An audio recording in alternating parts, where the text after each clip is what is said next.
Our politically incorrect segment tonight. I think there's a reason only 23% of American women identify as feminists. The reason's hypocrisy. Feminists claim to champion women. The entire narrative of their identity is equal rights for women, but it doesn't apply equally to all women. That's the hypocrisy. Case in point, Muslim women abused under Sharia law, no outcry from feminists. Women terminated by abortion every day, no defense from feminists. Yet feminists are the ones leading the charge, mocking Melania Trump's accent, refusing to dress her in their designer clothes, criticizing her parenting, her wealth, her modeling history, even her looks. Look at this. I have been working on my first impression. Oh, really? Right? Really? I have to see this. I've been working on this all week, okay, Jay? Okay, let me give you your space. Yeah. Melania Trump impression. Okay, I gotta get the face right. Okay. I love my husband, President Barack Obama, and our children, Sacha and Malia. That's spot on! Joining me now, editor and producer for the Daily Caller News Foundation, Katie Frates. Katie, good to see you. Hi. Katie, I think it seems good pretty. To see you too. It seems pretty clear to me that feminists are hypocrites. Not just that example. That's actually it's not a bad impression, but it seems clear to me that feminists are hypocrites. They're the meanest group actually when it comes to how conservative women are treated.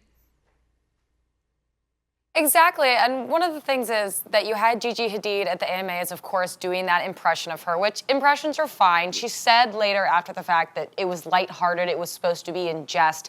She did apologize, but a lot of people, notably not feminists and no one on the left, came out and slammed her saying, hey, that was racist. You're making fun of her accent. She has no control over that. What are you doing?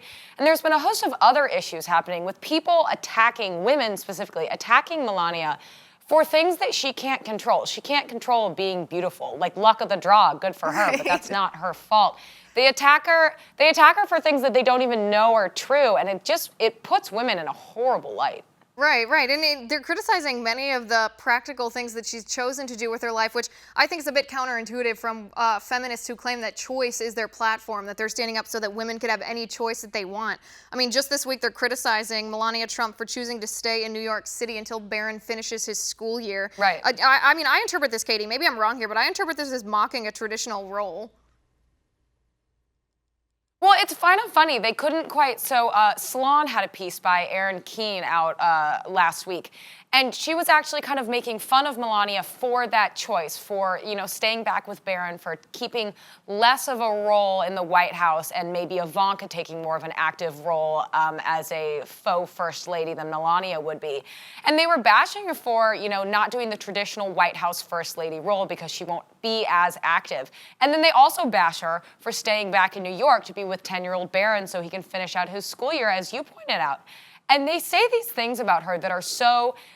This woman in this article, she talks about how, no more naked sushi dinners, as if somehow you're actually equating that the new First Lady of the United States is going to lay down naked on a table for state dinner. No, it's complete.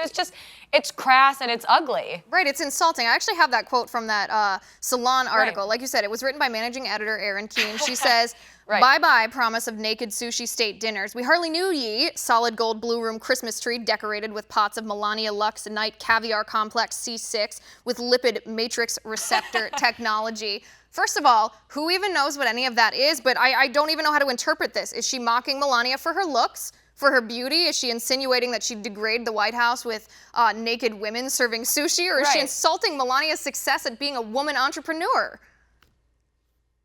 Exactly. We already, as women, have to deal with a lot of negative stereotypes that are pinned on us, that we're conniving, that we're nasty, that we have trouble holding down relationships with other women because we're always stabbing each other in the back. Right, this is why. Woman, Erin, she goes on, exactly, and she goes on, and it's as if she sat there and someone took the diary from under her bed, her angry diary she wrote all her nasty thoughts in, and then published it as some sort of semi-coherent op-ed for them.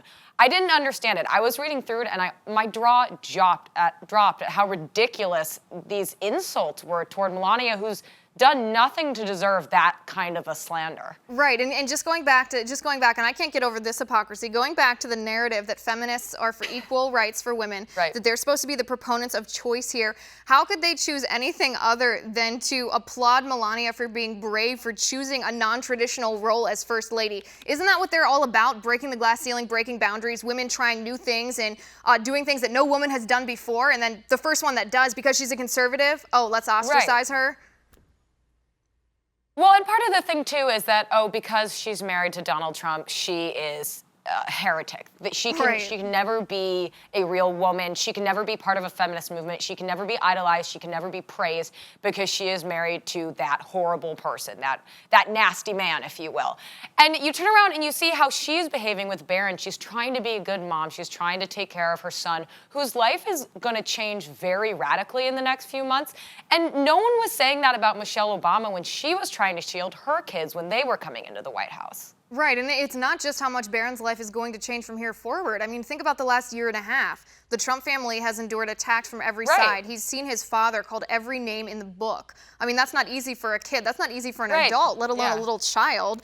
But and let's go back to this article. There's one more thing I think worth talking about in this article, and I think we have a picture of this. This is Melania with Barron when he was a baby. Erin Keene writes in her article, she said, the photos of Melania smoldering over Barron's golden baby buggy call to mind a lesser Disney princess's evil stepmother, and you can just tell in Melania's look that this is a serious compliment. Katie, I don't even know what kind of allegation she's making here. You can tell by her look because she's loving her baby and posing for a photo. She's a model.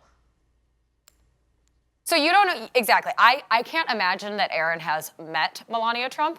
You don't know anything about this woman and you're equating her to the nasty stepmother in fairy tales? Like, all I can say to her is, what is wrong with you? You can just tell that she's a horrible person. You're undoing everything that feminists strove to do, to raise women up, to give women the opportunities that men have, to allow us to assert ourselves in the way that we choose, to act how we choose to act. And here she is spouting off every single negative stereotype you could possibly pin on a woman, that we're nasty again, that we're mean, that we're horrible to each other. And you have her equating her again to this stepmother in fairy tales that are these horrible witches and these nasty people. And she has no actual evidence. As you said, she says, quote, you can just tell. Right. You can just tell, and that's factual enough for Democrats. What with their fake news, right? No, just imagine. This is just one final thought before we run out of time here.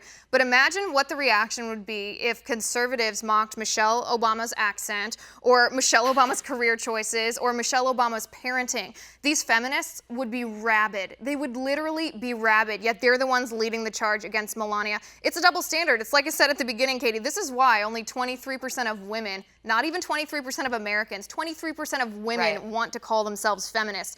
No one wants to be associated with this. It's mean. It's hateful. You actually have feminists who are arguing that, oh, well, because people made fun of Michelle Obama's arms, it's fair game to make fun of Melania and how she looks. And again, you didn't have anyone, when the Post came out with the censored, but the nude photo shoots that Melania had done when she was younger, no one came out to defend her. No one came out to say that this is an inappropriate thing to do about a potential First Lady of the United States.